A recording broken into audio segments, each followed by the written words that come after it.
Ah, your entrance me amazes into Piper's Paraphrases.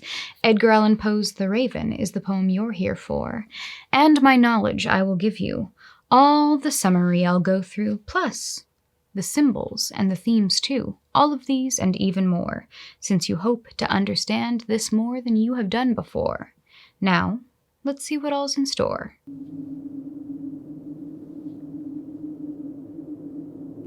It's important to remember that the setting's bleak December, and the speaker sits and reads his books, Distractions from Lenore.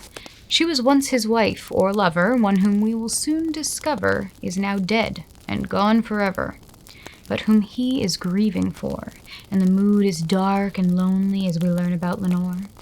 Like his heart, it's sad and sore. As the speaker's sadly yearning, suddenly the story's turning, for he hears a quiet knocking coming from his chamber door. It is late into the night, and so our narrator is frightened. The suspense has surely heightened, since there's something new in store. And the speaker sits and justifies the noise outside his door. It's a visitor, for sure. Though he still is somewhat fearful, he calls out and acts all cheerful. But when no one answers, he decides to open up the door. And there's no one out there waiting, just the darkness permeating, and his courage is deflating as he stares outside the door. With both fear and hope, he calls out, asking for his lost Lenore. She's not there, just as before. And then he again hears knocking. To the window he goes walking. When he opens it, a raven flies and lands above his door. Sure, it's not what he expected, but he will not be affected. It will leave, but he's corrected when the bird says, "Nevermore."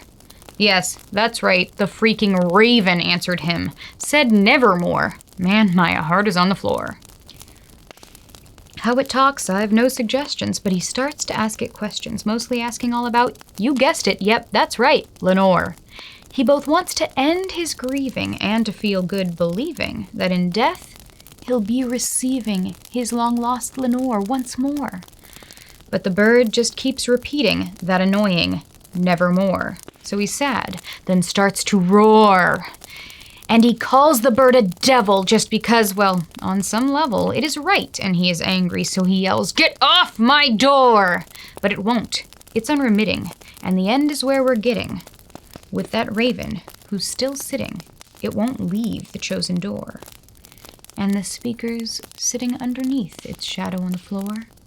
He'll be happy, nevermore.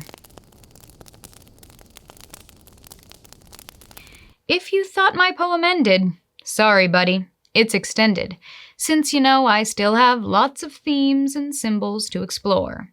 First, let's start with rhyme and meter. This trochaic octameter feels obsessive to the reader, and that's just what it is for it's mimicking the speaker's sad obsession with Lenore. It's intense, I'll say no more. Now let's talk about the raven. 'Twas dismissed, but never gave in. It's a symbol of his unrelenting grief for his Lenore, and that's why it's never leaving, since he'll never stop his grieving. And sometimes he's not believing that he'll never see Lenore, and that's why he asks those questions about heaven and Lenore. But the answers, he'll ignore. And I'd also better tell you that it sits above a statue of Athena, who's the goddess of intelligence galore.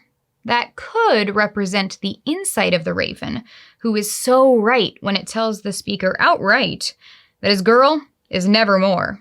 And he can't escape that logic for forever, evermore, though he wants to just ignore. Oh, or how about this notion? It could represent emotion that has overwhelmed his knowledge of the part of life that's sure. We were born to someday perish, so each moment we should cherish. Since though life ain't always fairish, there is always something more. But the speaker's grief is standing over reason. Life's a chore. He can't move on from before. Now the symbol of the shadow, it's the speaker's constant sorrow. And the chamber he is trapped in is the loneliness endured.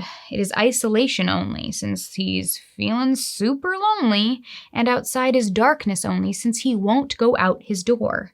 He is settled in this chamber, since there's no life but Lenore, trapped himself forevermore. Now my lesson's seeming endless, so I cannot help but end this, talking just a bit about the oft-repeated nevermore. It shows constant agitation. It is almost like damnation, since that one word's connotation is the gloomy, sad encore. So the mood is sad and somber, and you almost can't endure hearing one more nevermore. Thanks for joining in this lesson. Hope it wasn't too depressing. Now you know The Raven by the poet known for grief and gore. As you move on, just proceeding, I dismiss you all while pleading that you always keep on reading ever, ever, ever more.